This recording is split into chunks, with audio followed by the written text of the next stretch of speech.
नमस्कार दोस्तों, मैं हूं सूरज कुमार सैनी और स्वागत करता हूं आपका आपके अपने YouTube channel SK Saini classes में।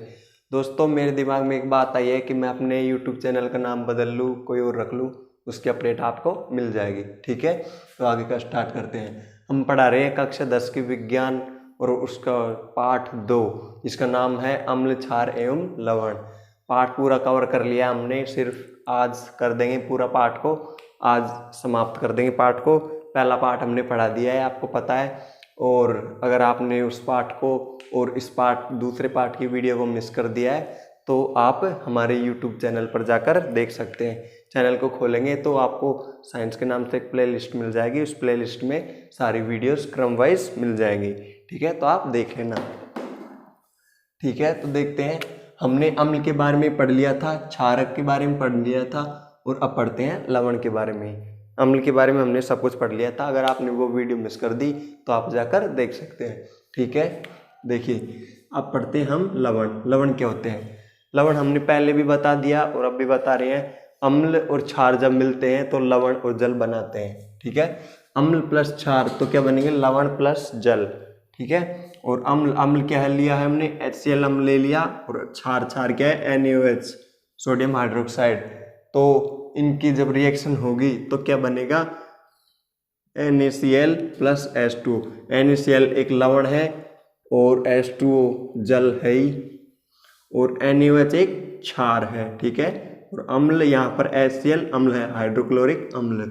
ठीक है, ये बनेंगे। और हम लवण के बारे में पढ़े तो हमने ये ही देखना है कि लवण कैसे बनते हैं। ठीक है, तो लवण कैसे बनते हैं? अम्ल और क्षारक की जब अभिक्रिया करवाएंगे तो हमें लवण और जल प्राप्त होगा। हमें मतलब है सिर्फ लवण से, क्योंकि हम पढ़ भी लवण ही रहे। तो लवण कैसे बन रहा है?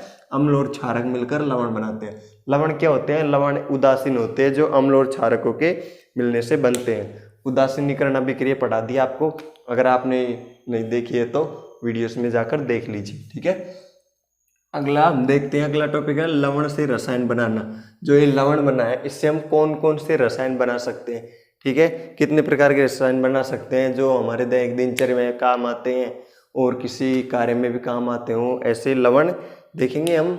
ऐसे लवणों से कौन कौन से रसायन बनाए जा सकते हैं? उनमें पहला है सोडियम हाइड्रोक्साइड। सोडियम हाइड्रोक्साइड, ठीक है, NaH2, NaOH2। ठीक है, सोडियम हाइड्रोक्साइड। तो सोडियम हाइड्रोक्साइड कैसे बनता है? ठीक है, वो देखेंगे हम लवण से किस प्रकार बनाते हैं। अगला है विरंजक चूर्ण। विरंजक चूर्ण कैसे बनता है लवण से? Baking soda. बेकिंग सोडा कैसे बनता है? धोने का सोडा। धोने का सोडा आप जानते हैं सब, जो कपड़ों को धोने के लिए काम में लिया जाता है। बेकिंग सोडा जिसको डाला जाता है खाने वगैरह में। ठीक है, वो सब पढ़ेंगे। Plaster of Paris, POP। ठीक है, इसको पढ़ेंगे हम। POP, प्लास्टर ऑफ पेरिस के बारे में पूरी तरह पढ़ेंगे। इसका नाम है प्लास्टर ऑफ पेरिस। ठीक है, ये पेरिस क्यों रखा गया? क्योंकि पेरिस आप सब जानते हैं एक जगह का नाम है, सिटी, जहाँ बहुत ही लोग घूमने जाते हैं, देखने लायक स्थल है। मैं तो नहीं गया, लेकिन आप जाके देखना, मैं तो सपनों में ही घूम लूंगा। खैर, ठीक है, तो प्लास्टर ऑफ पेरिस। पेरिस क्यों नाम रखा गया इसका? पेरिस इसलिए नाम रखा गया क्योंकि सबसे पहले इसको जो बनाया गया था वो पेरिस में ही बनाया गया था, इसलिए इसका नाम जो प्लास्टर ऑफ पेरिस रख दिया गया। आप सब इनके उपयोग पढ़ेंगे। ठीक है, हाँ, किसी की हड्डी वड्डी टूट जाती है तो हम प्लास्टर करवा के आते हैं। ठीक है, वो प्लास्टर वही होता है, POP। या फिर मकान है, किसी मकान की छत में जो डिजाइन बनाई जाती है वो POP होता है। पुट्टी होती है, वॉल पुट्टियाँ, उनमें POP की मात्रा डाली जाती है। ठीक है, जो मकान की छत में हम लगवाते हैं POP, उससे मकान अच्छा दिखता है, इसलिए इसका उपयोग अब अनेक चीज़ों में किया जाता है। आगे हम डिटेल में पढ़ेंगे। ठीक है, इन सबको डिटेल में पढ़ेंगे हम अगले पेज पर, पांचों चीज़ों को। और लवण से देखेंगे कौन कौन से रसायन बनाए जा सकते हैं, वो रसायन किस प्रकार बनाए जा सकते हैं, इनकी समीकरण पढ़ेंगे, पूरे इनके बारे में डिटेल में पढ़ेंगे। ठीक है, और अगर आपको समझ में नहीं आए कुछ तो हमसे कमेंट करके पूछ सकते हो। ठीक है, और कोई डाउट हो या कुछ भी, हमारा इंस्टाग्राम पर चैनल है सूरज खड़ोलिया के नाम से, उसको जाकर आप फॉलो कर लीजिए, वहाँ पे चैनल को सब्सक्राइब कर लीजिए। पूरा कोर्स करवाएंगे हम, पूरे 16 पाठ, और इस बार एग्जाम अवश्य होंगी, क्योंकि पिछली बार प्रमोट कर दिया था सरकार ने, लेकिन इस बार नहीं करेगी, इस बार एग्जाम होकर रहेंगे। ठीक है, अगले पेज पे देखते हैं हम अगले।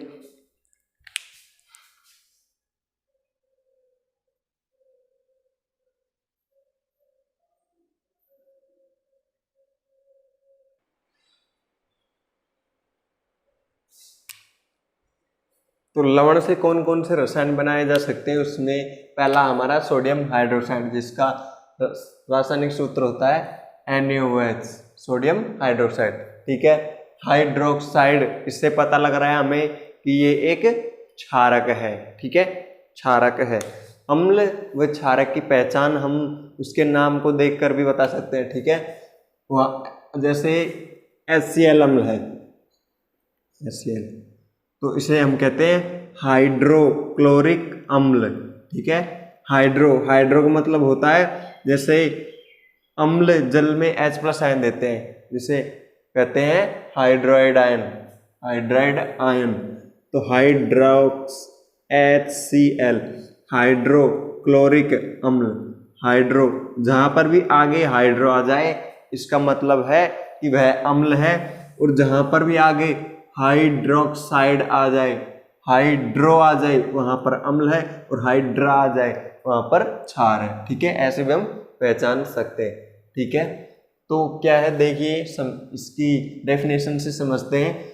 NaCl के जलीय विलयन में विद्युत धारा प्रवाहित करवाने पर हमें सोडियम हाइड्रोक्साइड प्राप्त होता है। ठीक है, NaCl, इसका मतलब है जब नमक का, NaCl नमक होता है, सब जानते हैं। NaCl के जलीय विलयन में जब विद्युत धारा प्रवाहित करवाएंगे तो हमें क्लोरीन गैस, हाइड्रोजन गैस और सोडियम हाइड्रोक्साइड प्राप्त होता है। ठीक है, समीकरण देख लेते हैं। NaCl के विलयन में, जब NaCl है, NaCl के जलीय विलयन में, ये जल ले लिया, इसके विलयन में विद्युत धारा प्रवाहित करवाएंगे। ठीक है,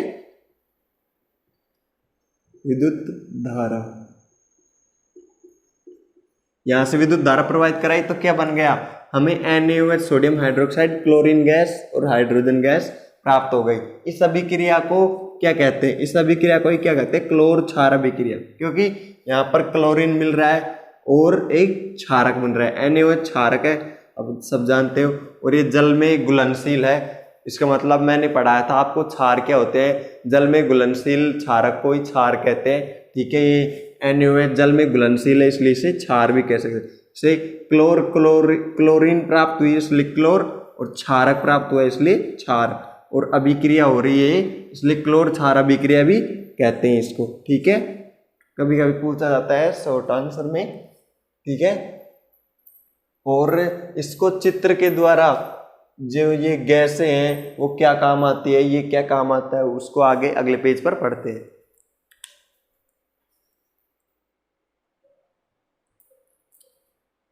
देखिए, हमने जो अभिक्रिया पढ़ी थी कि जो NaCl है उसके जलीय विलयन में विद्युत धारा प्रवाहित कराने पर हमें NaOH, Cl2 गैस और H2 गैस प्राप्त होती है। ठीक है, इन गैसों का काम क्या है, ये गैसें क्या काम आती है।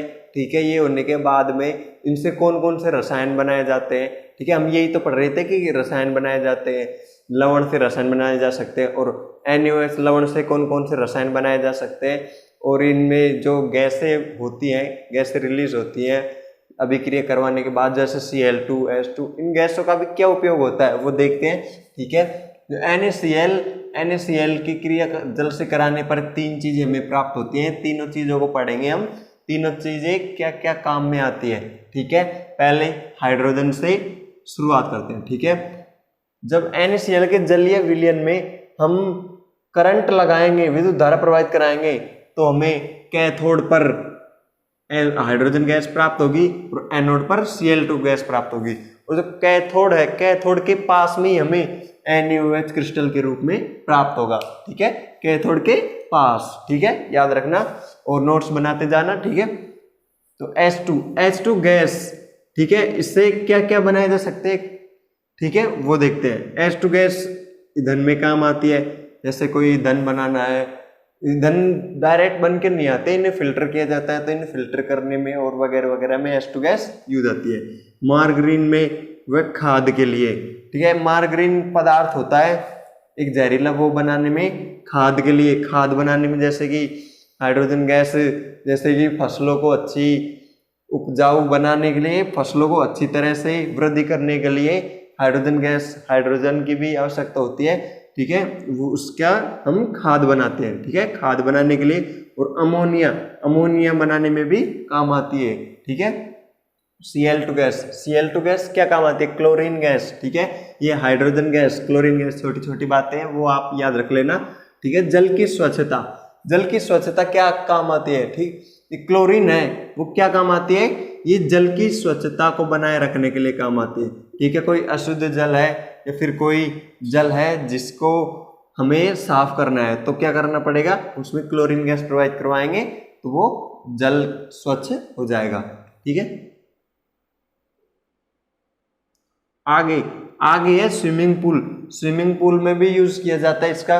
क्या स्विमिंग पूल में कैसे यूज किया जाता है? आप पूछेंगे स्विमिंग पूल में क्लोरीन गैस का क्या काम है भाई, ठीक है। तो क्या काम है, देखिए स्विमिंग पूल में जल डाला जाता है, ठीक है। तो आपको पता है स्विमिंग पूल में एक साथ ही 2-3 टैंकर जल डाला जाता है, बहुत बड़ा होता है स्विमिंग पूल।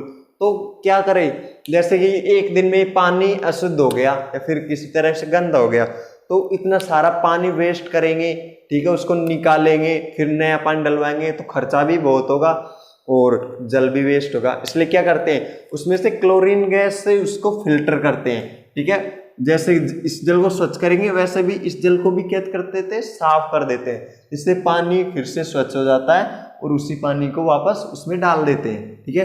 पीवीसी पाइप बनाने में जो पाइप आते हैं पीवीसी कंपनी के, जैसे पानी को वहां से वहां पहुंचाने के लिए, ठीक है, जो प्लम्बरिंग की जाती है पीवीसी पाइप, उन पाइपों को बनाने में भी क्या है, क्लोरीन गैस का उपयोग किया जाता है।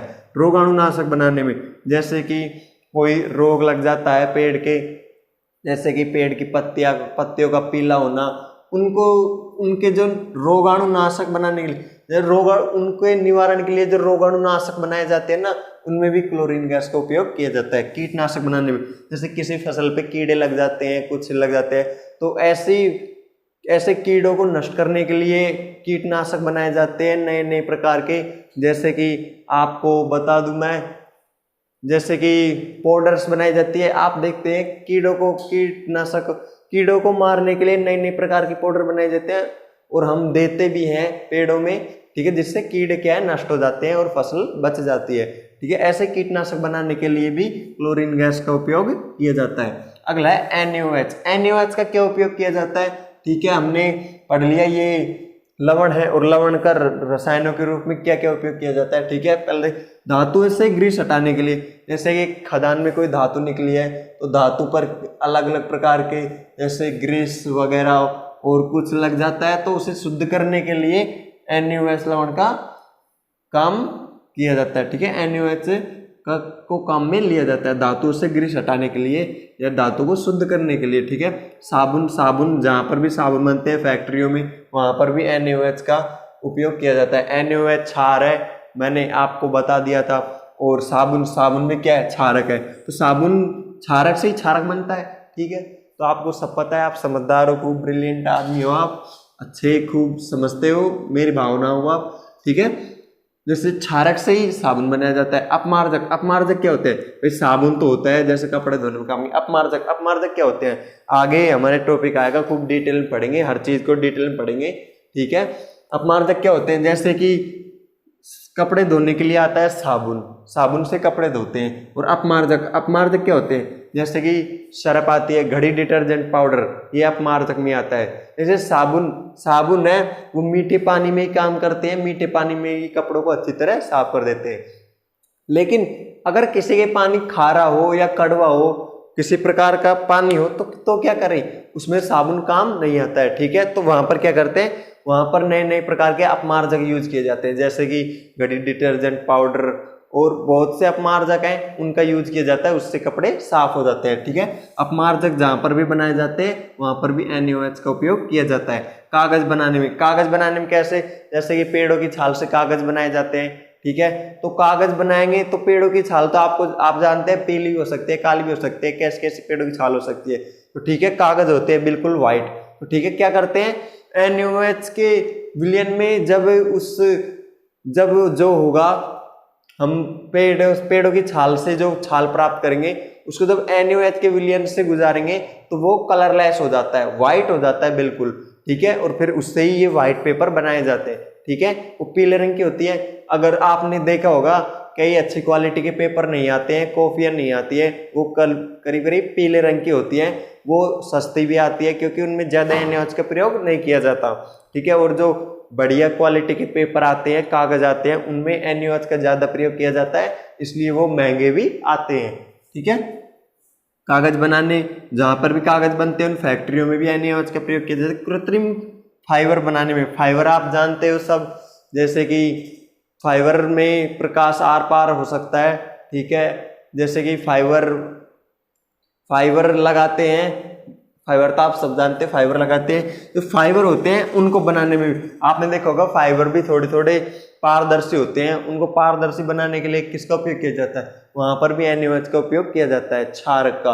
क्षारक, NaOH एक क्षार भी है और क्षारक भी है, ठीक है, क्योंकि ये जल में घुलनशील है इसलिए इसे क्षार भी कह सकते हैं। वैसे तो ये क्षारक है, ठीक है, इनके उपयोग ये है। और आगे हम अगला पढ़ते हैं, ठीक है, अगले पेज में अगला क्षारक जिसका रसायन में उपयोग।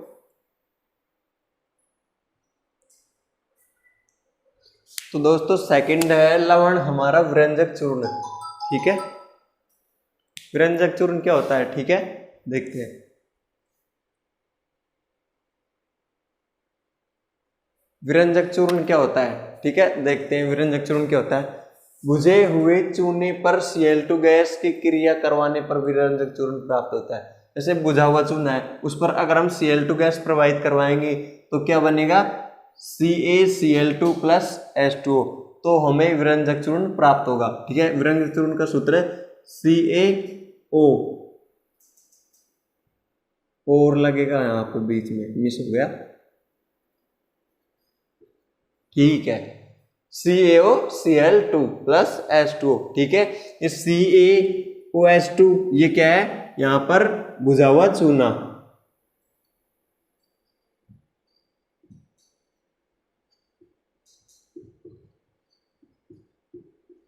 ठीक है। इसकी क्रिया जब इस पर Cl2 गैस प्रवाहित करवाएंगे, इसकी क्रिया Cl2 गैस से करवाएंगे तो CaOCl2 प्लस H2 गैस बनेगी, ठीक है।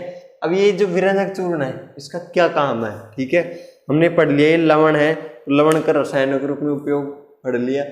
विरंजक चूर्ण का उपयोग करते हैं रसायन के बनाने में, ठीक है। तो क्या क्या काम आएगा इससे बनाए हुए रसायन, क्या काम आएगा, क्या उपयोग होगा इससे बनाए हुए रसायन का, ठीक है, वो देखते हैं हम।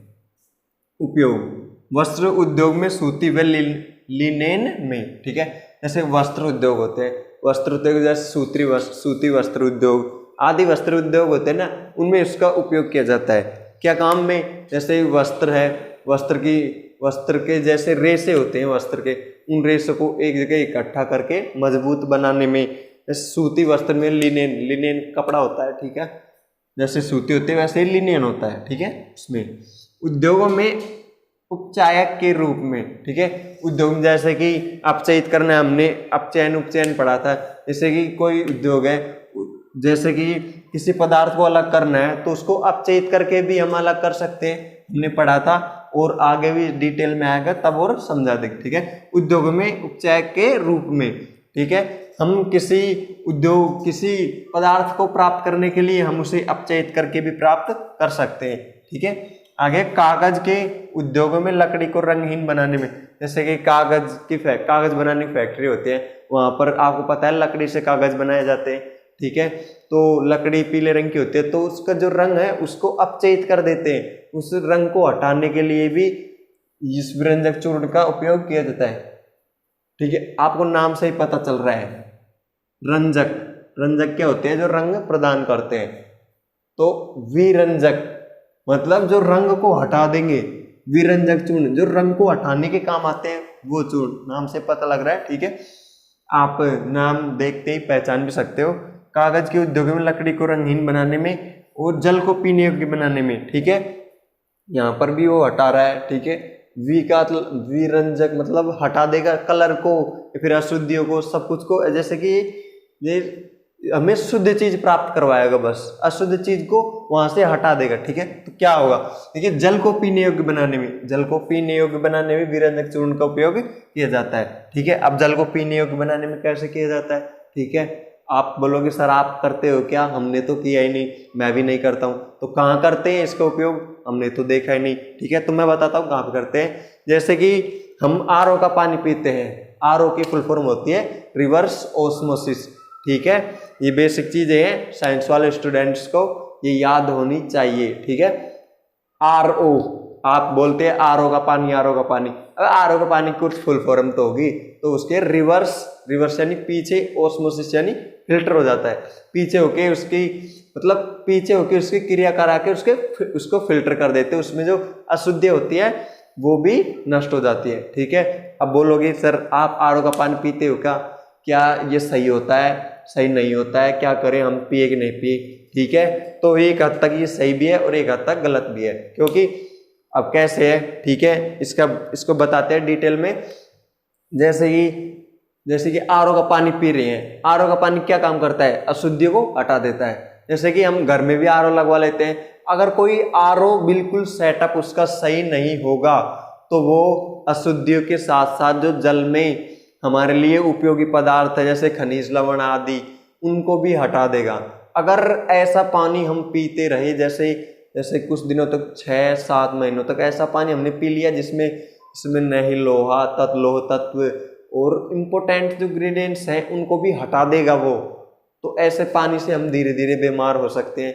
क्योंकि आपको पता है आजकल जल में फ्लोराइड बहुत हो रहा है, लेकिन उसको शुद्ध करने के लिए आरओ की जरूरत है भी, और बिना आरओ का सेटअप सही नहीं होने के कारण हमें नुकसान भी हो सकता है आरओ के पानी से। इसलिए आप आरओ का पानी पीजिएगा, लेकिन कम से कम पीजिएगा, पहले ये चेक कर लीजिएगा, अगर आपने आरओ लगवाया है तो ये चेक कर लेना कि आपका सेटअप सही है कि नहीं। एक बार जो मिस्त्री है जैसे मैकेनिक, उसको दिखा लेना। ठीक है, ज़्यादा आरओ के पानी पीने से और ज़्यादा दिनों तक अशुद्ध आरओ का जो ज़्यादा शुद्ध पानी पीने से भी हमारे शरीर को नुकसान हो जाता है। ठीक है, हमारे जैसे शरीर में तत्वों की, जैसे इम्पोर्टेंट इंग्रेडिएंट्स तत्व हैं, उनकी कमी हो जाती है, जिससे हम बीमार भी हो सकते हैं। ठीक है, तो आरओ का पानी कुछ हद तक सही भी रहता है, कुछ हद तक गलत भी रहता है। जैसे जल को पीने योग्य बनाने में, ठीक है, जैसे आरओ की बड़ी बड़ी कंपनी होती है, आरओ का पानी आता है, उनमें इसका उपयोग किया जाता है, किसका? वीरजक चूर्ण का। ठीक है, तीसरा पढ़ते हैं हम। ठीक है, नोट्स बना लीजिएगा, या पीडीएफ तो मैं डाल दूंगा, लेकिन आप अपने हाथ से जो नोट्स लिखेंगे ना, तो अपने हाथ से लिखे हुए नोट्सों की तो एक अलग ही पहचान होती है, आप सब जानते हैं। अगर मैं चलो आपको मैं पीडीएफ दे दूंगा, ठीक है, तो आप क्या करोगे? कुछ पढ़ोगे, कुछ नहीं पढ़ोगे, और ठीक है, और अगर आप एक वीडियो को पॉज करके बीच में लिखते जाओगे तो लिखोगे तो आपकी प्रैक्टिस भी हो जाएगी, आपको लिखना भी हो जाएगा आपका, और आपको याद भी रहेगा। एग्जाम में जैसे ही आएगा उपयोग तो आपको याद भी आ सकता है इससे। जैसे कि खुद के हाथ से लिखे हुए नोट्स का 50% हिस्सा होता है हमारे याद करने में, दूसरे का लिखा हुआ दूसरे का ही होता है, और खुद के हाथ से जो रिटर्न करते हैं, लिखते हैं, उसको एक बार पढ़ने में याद हो जाता है, और जो दूसरे के हाथ से लिखे हुए को वापस हम रीडिंग में करते हैं ना, तो याद ही नहीं आता है क्या बोला था, क्या हुआ था। और खुद के हाथ से जो लिखते हैं हम खुद के हिसाब से बन लेते हैं, सर ने इसको ऐसे समझाया था, तो कुछ जो लिखा हुआ छूट जाता है उसको हम नोट्स में लिख भी लेते हैं शॉर्ट में समझने के लिए, जैसे कि बाद में याद रहे हमको। ठीक है, तो मेरी मानो तो आप साथ साथ एक कॉपी ले लेना, उसमें बनाए जाना। ठीक है, कोर्स पूरा करवाएंगे हम, चैनल कर लेना सब्सक्राइब। ठीक है, बेल आइकन को प्रेस कर देना, वीडियो को लाइक कर देना, और कुछ समस्या है तो कमेंट करके बोल देना। सूरज खडोलिया के नाम से इंस्टाग्राम आईडी है, उस पर फॉलो कर लेना। वहां पर अगर कोई भी दिक्कत है आपको या किसी भी चीज की दिक्कत आई तो कमेंट का जो आंसर है वो मैं इंस्टाग्राम पर ही डालूंगा। ठीक है, तो अगला देखते हैं हम। ठीक है, अगला अभी देखेंगे।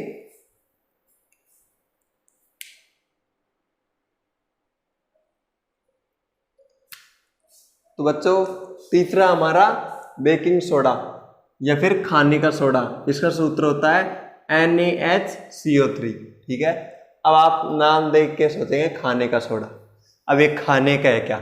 बिल्कुल सही सोच रहे हैं आप गलत सोच ही नहीं सकते। इसका नाम है खाने का सोडा, तो ये खाने में भी काम में लिया जाता है। अब खाने में कैसे काम में लिया जाता है बताएंगे, रुको जरा सब्र करो। पहले डेफिनेशन देखते हैं। यह दुर्बल असंचारक है, ठीक है। दुर्बल असंचारक, इसका मतलब क्या होता है? दुर्बल आप जाने, दुर्बल आदमी जिसमें बल नहीं हो, इसमें क्षमता न हो। असंचारक यानी जैसे असंचारक जो नष्ट हो जाए, आसानी से ही नष्ट हो जाए या किसी के साथ घुल मिल जाए, दुर्बल असंचारक है, ठीक है। ये आसानी से ही नष्ट हो जाता है, कुछ नुकसान नहीं पहुंचाता है, ये किसी को संचारित नहीं करता। जैसे कि अगर इसे हम खा लेंगे ना कुछ नहीं होगा, ठीक है, खा लेना। जैसे कि बेकिंग सोडा है, खाने का सोडा हो, खाने का सोडा नाम से ही पता लग रहा है अगर खाएंगे तो कोई नुकसान नहीं होगा, तो खाने का है, तो दुर्बल असंचारक है वो, ठीक है। तो इसकी क्या करते हैं, रासायनिक समीकरण देख लेते हैं, ठीक है। NaCl सब जानते हैं नमक होता है, और नमक देसी भाषा में नून, ठीक है। और CO2 गैस, H2 होता है जल, और NH3 होता है अमोनिया।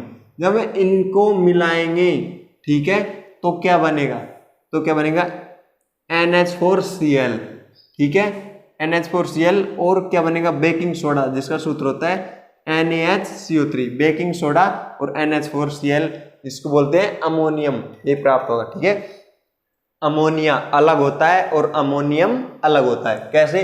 अमोनिया होता है NH3, ठीक है, और अमोनियम क्या होता है NH4Cl, ठीक है। याद रखना अमोनिया और अमोनियम अलग होता है, ठीक है। और जैसे कि ये बन गया हमें, जैसे NaHCO3, ये बेकिंग सोडा प्राप्त हो गया, ठीक है। तो क्या होता है, बेकिंग सोडा को हम खाने में डालते हैं, ठीक है। जैसे कि बाटी बनाते हैं हम, या फिर जैसे कि सबसे अच्छा उदाहरण ब्रेड बनाने में बेकिंग सोडा का उपयोग किया जाता है। बेकिंग सोडा क्या काम करता है ब्रेड में? जैसे ब्रेड आप जानते हो, ब्रेड फूली हुई आती है, तो बेकिंग सोडा क्या काम करता है, उसको फुलाने का काम करता है, ठीक है। जैसे ब्रेड में बेकिंग सोडा डालेंगे तो ब्रेड फूल जाती है, ठीक है। तो उसको बेकिंग सोडा डालेंगे, तो डालने के बाद क्या करते हैं, उसे तेल में उतारते हैं, गर्म करते हैं, ठीक है। तो गर्म होगी, उसकी अभिक्रिया को भी हम देख लेते हैं, ठीक है। खाना पकाते समय गर्म करने पर, जैसे कि बाटियों में डलता है, बाटी फूल जाती है थोड़ी, तो बाटियों में डलता है, तो बाटियों को जब हम सेकते हैं तो बेकिंग सोडा भी साथ साथ सिकता है या गर्म होता है खाना पकाते समय गर्म होने पर। तो गर्म होने के पर जो अभिक्रिया होगी उसकी अलग और अभिक्रिया होगी, उसको देखते हैं, ठीक है। जैसे NaHCO3 ये है बेकिंग सोडा, तब इसमें ऊष्मा गर्म करते हैं तो क्या करते हैं, ऊष्मा उसको देते ही है, ठीक है। ऊष्मा देंगे तो किस में परिवर्तित हो जाएगा, Na2CO3, और उसमें से H2O गैस, ठीक है। गैस क्यों बोल रहा हूं मैं H2O, ठीक है। आप सोच रहे हो गलत बोल रहा हूं, मैं बिल्कुल सही बोल रहा हूं, ठीक है। H2O उसमें जल कुछ मात्रा में होगा, वो थोड़ा बहुत गीला रहता है ना, तो उसमें कुछ मात्रा में जल होगा। फिर हम देखते हैं जैसे बाटियों को उसमें डाल देते हैं, तो पहले तो थोड़ी गीली होती हैं, और फिर हम सेक के निकालते हैं, तब वो गीली नहीं होती। क्यों नहीं होती? यो नहीं होती, देखो प्लस CO2, ठीक है। यहाँ पर तीर का निशान ऊपर की तरफ जा रहा है, ठीक है। ये मैंने गलत नहीं लगाया, ये सही लगाया है बिल्कुल। और यहाँ पर मैं ये भी लिख सकता हूँ, ये जी का मतलब होता है गैस, और गैस H2 आप जानते हो लिक्विड है, लेकिन मैं यहाँ पर लिख रहा हूँ जी, और लिख रहा हूँ मैं बिल्कुल सही। क्यों?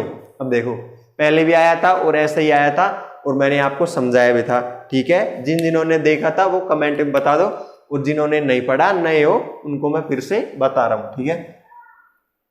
H2O अब इसमें जल होगा, तो जल कैसे निकल पाएगा इसमें से? जल ऊष्मा के रूप में ही निकलेगा। यहाँ पर जल ऊष्मा के रूप में, जैसे वाष्प के रूप में। जल आप जानते हो एक तो लिक्विड के रूप में होता है, और एक खाना पकाते समय वाष्प के रूप में भी जल बाहर निकलता है, ऊपर की तरफ जाता है, ठीक है। वो जल है यहाँ पर वाष्प के रूप में, इसलिए वो वाष्प क्या होते हैं, वाष्प गैस होती है, ठीक है। लट्टू वाष्प क्या होती है, वाष्प गैस होती है, इसलिए मैंने यहाँ पर गैस लिखा है, और CO2 गैस बनती है, ठीक है। अब इसके उपयोग देख लेते हैं। बेकिंग सोडा का किस किस में उपयोग किया जाता है? खाने में उपयोग किया जाता है, सबको पता है, मैंने लिख दिया, आपको बता दिया। और क्या क्या उपयोग किया जाता है, ठीक है, देखते हैं। बेकिंग पाउडर के निर्माण में, बेकिंग पाउडर एक होता है बेकिंग सोडा और एक होता है बेकिंग पाउडर, ठीक है।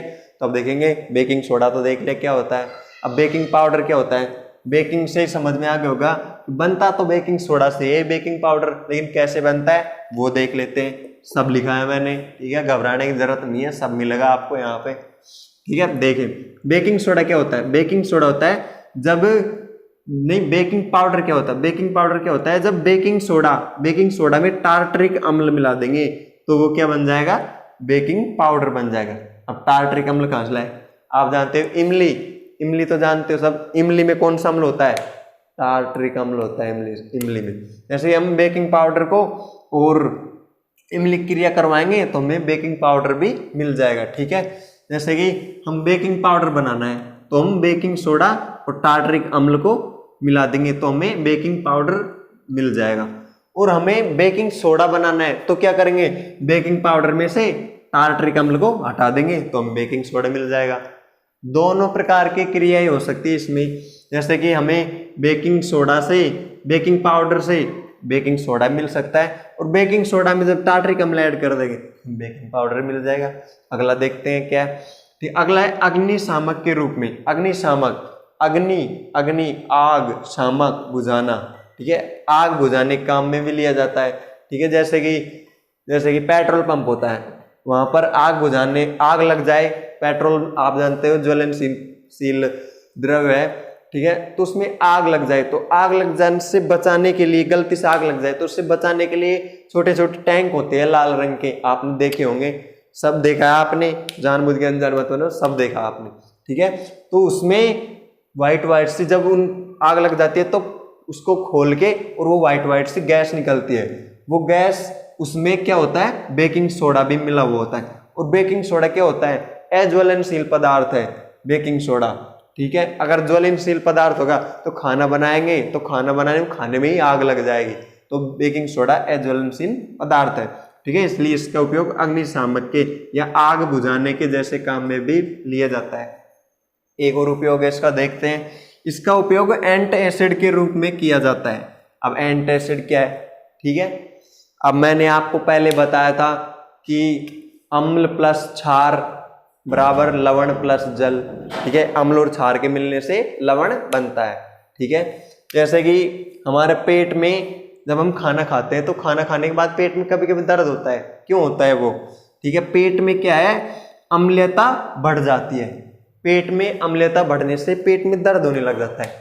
अब क्या करें हम जिससे वो दर्द मिट जाए, मैंने पहले बता दिया आपको क्या होता है क्या नहीं होता है, ठीक है, लेकिन फिर से बता देता हूँ आपको, नए जुड़े होंगे उनको, ठीक है। क्या होता है उसमें, क्या होता है, हमारे पेट में दर्द होता है तो दर्द के कारण, दर्द क्यों होता है, पेट में अम्लता बढ़ जाती है। अब उस अम्लता को दूर करने के लिए हमें क्षारक लेना पड़ेगा, और ठीक है, और ये क्या है, एक दुर्बल क्षारक है, जो हम खा लेंगे तो कोई नुकसान तो होगा नहीं, ठीक है। अब क्षारक के रूप में हम कैसे खाएं, जैसे बेकिंग सोडा है, इसको डायरेक्ट खा जाए क्या, ऐसे नहीं खाना है, ठीक है। क्या करना है, जैसे कि क्या आता है, जैसे बेकिंग सोडा है, बेकिंग सोडा किस में आता है, ठीक है, इसका उपयोग एंटासिड के रूप में किया जाता है। एंटासिड का मतलब है एंट का मतलब है नष्ट करना, एसिड होता है अम्ल, ठीक है, जानते हो। एक एक चीज का संधि विच्छेद करके देखेंगे ना तो हर चीज में ही छिपा हुआ होता है कि मैं क्या हूं, ठीक है। एंट का होता है नष्ट करना, जैसे एंटी पार्टी होती है, वो क्या करती है, दूसरे को मारती है, काटती है, भगाड़ती है, ठीक है, दूसरी पार्टी को हराना ही चाहती है, मतलब दूसरी पार्टी के विपरीत होती है। तो एंट यानी विपरीत है, एसिड यानी अम्ल के विपरीत होगा, तो अम्ल के विपरीत क्या होगा, क्षार, ठीक है, उसके रूप में किया जाता है। तो ऐसे क्या किया जाता है, जैसे इनो है, वो एंटासिड का एक अच्छा उदाहरण है, ठीक है। आपने कई देखा भी होगा कि जैसे पेट में अम्लता होती है तो पानी में इनो को डालते हैं और इनो में झाग आते हैं और उन झागों को मिटने से पहले उसे पी जाते हैं, ठीक है। तो पेट में अम्ल और हम गिलास में डालकर इनो, जो दुर्बल क्षारक होता है, इनो क्या होता है, दुर्बल क्षारक, यही होता है, उसमें बेकिंग सोडा भी मिला हुआ होता है, ठीक है। तो उसका उपयोग हो ही गया, आपको पता है, ठीक है, तो उसको डालते हैं और हम पी जाते हैं। तो पेट में अम्ल, गिलास में डालेंगे वो होगा क्षारक, जैसे ही इन होगा वो होगा क्षारक, तो अम्ल और क्षारक मिलके क्या बना देंगे, लवण बना देंगे। ठीक है, लवण जो उदासीन होता है, ठीक है, तो पेट की अम्लता दूर हो जाएगी, पेट में दर्द समाप्त हो जाएगा। ठीक है, तो आपके कभी पेट में दर्द हो तो इनो पी जाना। ठीक है, अगर कुछ हो जाए तो मैं बैठा हूँ। ठीक है, इसका उपयोग एंटासिड के रूप में किया जाता है। जैसे पेट में कुछ भी दर्द वर्द हो जाता है, वो पेट की अम्लता कारण ही होता है। ज्यादातर 90% तो अम्लता कारण होता है, और कुछ प्रॉब्लम हो वो अलग होता है। ठीक है, तो इनो वगैरह ऐसा उपयोग किया जाता है। तो अगला देखते हैं हम चौथे नंबर का। ठीक है,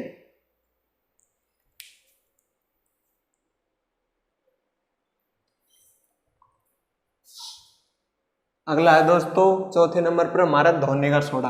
धोने का सोडा नाम से पता चल रहा है धोने का सोडा, तो इस सोडे को क्या काम लिया जाएगा, धोने के काम लिया जाएगा। इसका रासायनिक सूत्र होता है Na2CO3.10H2O। ठीक है, इसका निर्माण कैसे होता है, देखिए, सोडियम कार्बोनेट की जल के 10 अणुओं से क्रिया करवाने पर धोने का सोडा प्राप्त होता है। सोडियम कार्बोनेट है, उसकी अगर हम जल के 10 अणुओं से क्रिया करवा देंगे तो हमें क्या प्राप्त होगा, धोने का सोडा प्राप्त होगा, धोने का। ठीक है, देखिए ये हमारा सोडियम कार्बोनेट Na2CO3, इसकी क्रिया करवा रहे हैं हम जल के 10 अणुओं से। ठीक है, तो क्या बनेगा, सोडियम कार्बोनेट की जल के 10 अणुओं से अभिक्रिया करवाई तो ये बन गया हमारा धोने का सोडा। ठीक है, धोने का सोडा बन गया है। अब इस धोने के सोडे के उपयोग क्या क्या है, ठीक है, जैसे कांच, साबुन, कागज उद्योगों में, जैसे कि कांच है, साबुन है, और कागज के जो उद्योग है उसमें उनकी धुलाई करने के लिए, उसको साफ निकालने के लिए धोने का सोडा का प्रयोग किया जाता है। ठीक है, धोकर इसको साफ निकाल देते हैं। ठीक है, घरों में सफाई में, ठीक है, घरों में जैसे कुछ गंदगी हो जाती है, जैसे दीवार खराब हो जाती है, कुछ जिद्दी मैल होते हैं, उनकी सफाई कर दी जाती है। ठीक है, इससे क्या है, कपड़े कुछ जिद्दी दाग हो जाते हैं कपड़ों में, तो उनको भी उससे साफ किया जाता है। ठीक है, जल की कठोरता को स्थायी रूप से दूर करने में। ठीक है, जैसे कठोर का मतलब होता है कठोर, जो हमसे न टूटे। तो इसमें ये मतलब नहीं है कि जल कठोर, जैसे कि ऐसा जल जो हमसे नहीं टूट रहा है वो कठोर जल है, उसको ये क्या होता है, स्थायी रूप से दूर कर देता है, कठोर जल को हटा देता है। कठोर का मतलब होता है खारा जल, या फिर ऐसा जल इसमें कपड़े सही तरह से साफ नहीं होते हैं। ठीक है, तो इसको अगर हम डालेंगे जल में तो कठोरता दूर हो जाएगी, और कठोरता दूर हो जाएगी जल की, तो उस जो साबुन है उससे कपड़े आराम से साफ निकल सकते हैं। इसलिए इसे कहते हैं धोने का सोडा। इसलिए जल की कठोरता को जो है स्थायी रूप से दूर कर देता है। जैसे कि एक बार जल में डाला तो जल की कठोरता है, या फिर जो जल में खारा जल है वो खारापन वगैरह दूर हो जाते हैं इससे, इसको इसलिए काम में लिया जाता है। ठीक है, अगला देखते हैं।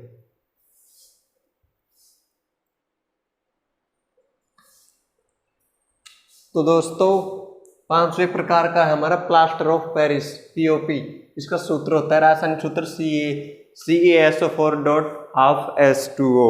ठीक है, तो ये कैसे बनता है, ठीक है, जिप्सम को 373 केल्विन ताप पर गर्म करने पर जल के अणु त्याग देता है। ठीक है, जिप्सम को जब हम 373 केल्विन पर गर्म करेंगे तो जिप्सम जल के अणु त्याग देता है, और क्या बनाते हैं, कैल्शियम सल्फेट अर्धहाइड्रेट, जिसका सूत्र होता है यही होता है, कैल्शियम सल्फेट अर्ध मतलब आधा, हाइड्रेट यानी जल। ठीक है, ये बनाता है, इसे पीओपी कहते हैं। और जो पीओपी है वो सफेद रंग का होता है। ठीक है, बता दूं मैं आपको। और जो पीओपी है उसका जो चूर्ण है, सफेद चूर्ण, उसको अगर हम जल में डालेंगे तो क्या होगा, अगर पीओपी के चूर्ण को, सफेद चूर्ण को जल में डालेंगे तो वो फिर से जिप्सम बन जाएगा। ठीक है, तो इसकी अभिक्रिया देख लेते हैं। CaSO4.2H2 ये है जिप्सम,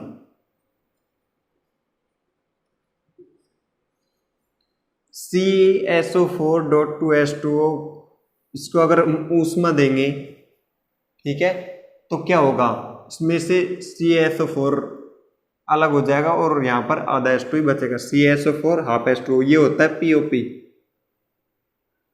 ठीक है, और फिर 2 जल के अणु थे नहीं यहाँ पर, तो आधा ही रह गया, तो क्या बचा, 1.5 जल के अणु बच गए। ठीक है, तो इसका उपयोग कहाँ किया जाता है, पीओपी का उपयोग कहाँ किया जाता है, देखिए टूटी हुई हड्डियों को सही जगह पर रखने में। ठीक है, किसी का हाथ टूट गया, पैर टूट गया, तो आपने देखा होगा बहुत से यहाँ पर हाथ पे प्लास्टर बंधवा के आते हैं और ऐसे ही रखते हैं हाथ को, तो हड्डियाँ टूट जाती है ना, तो पीओपी क्या है, जल के साथ थोड़ा सा जल में मिलाएंगे ना, तो गीला करके लगाते हैं तो बहुत सूखने के बाद कठोर हो जाता है, बहुत कठोर हो जाता है।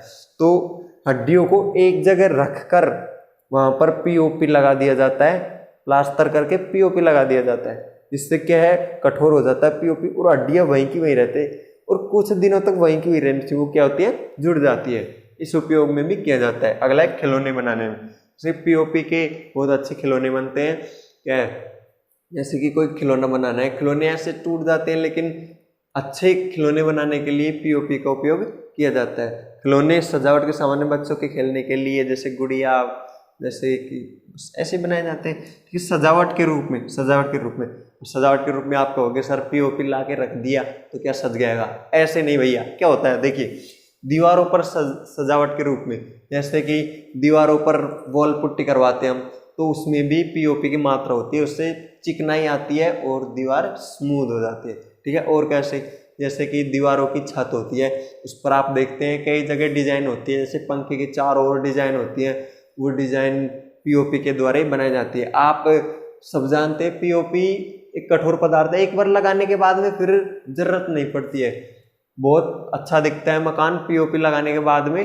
ठीक है, तो ये हो गए हमारे 5 प्लास्टर ऑफ पेरिस तक, और लास्ट है हमारा एक डेफिनेशन है, वो आ रही है, उसको लिखते हैं अभी। ठीक है,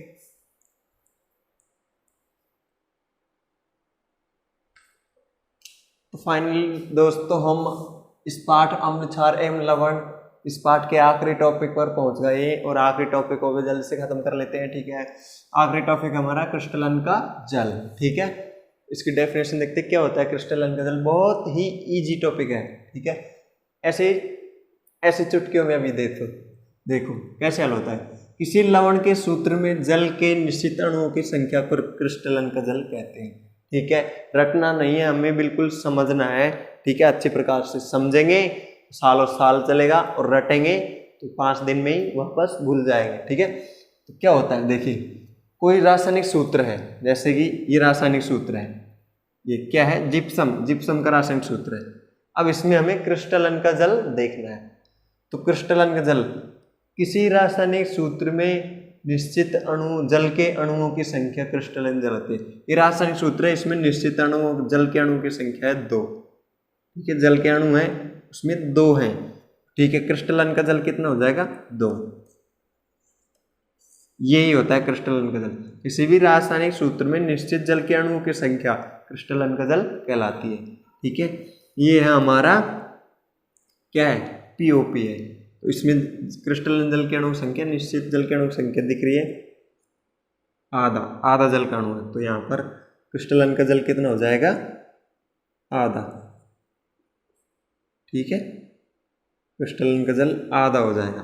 ठीक है, ऐसा ही और देखते हैं हम एक और, जैसे कि ½ ये, इसमें क्रिस्टलन का जल कितना हो जाएगा, ये। ठीक है, समझ में आ गया होगा उम्मीद करता हूँ। ठीक है, और ये पाठ हो गया हमारा पूरा। ठीक है, कुछ समझ में नहीं आ रहा हो, कुछ समझ में नहीं आया और कुछ छूट गया हो तो हमें कमेंट करके बताइए। इंस्टाग्राम सूरज खडोलिया के नाम से इंस्टाग्राम आईडी है हमारी, उस पर जाकर आप फॉलो कर लो। मैं वहाँ पर आपको आपके पूछे गए प्रश्न का उत्तर दे दूंगा। ठीक है, और एक मोटिवेशन वीडियो बनाएंगे हम, उसे जरूर देखना। ठीक है, चैनल कर लीजिए सब्सक्राइब, बेल आइकन को कर लीजिए प्रेस। पूरा कोर्स करवाएंगे हम आपको साइंस का, हमारे साथ बने रहिए SK सैनी क्लासेस में। और एक और बात, ठीक है, हम अपने YouTube चैनल का नाम चेंज करना चाहते हैं। ठीक है, कमेंट में कोई अच्छा सा YouTube चैनल का नाम बता दीजिए हमें। ठीक है, जो हमें बताएगा नाम और हमें पसंद आएगा जो YouTube चैनल का नाम, वो हम रखेंगे और आपका नाम भी अनाउंस करेंगे कि किसने ये नाम बताया और कितना अच्छा है, बढ़िया है। ठीक है, अगला पाठ हम पढ़ेंगे कल। ठीक है, पाठ नंबर 3 की ओर जाएंगे हम। 2 पाठ करवा दिए हैं। पहला पाठ उसकी वीडियो अगर आपने नहीं देखी है तो देख लेना जाकर चैनल पर, प्लेलिस्ट में मिल जाएंगे आपको सारी वीडियो, क्रम वाइज मिल जाएगी, ठीक है।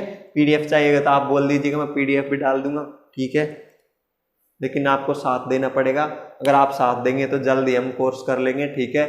एग्जाम्स होंगे इस बार और स्कूलें खुल गई हैं, लेकिन जल्दी खुल गई है, ठीक है।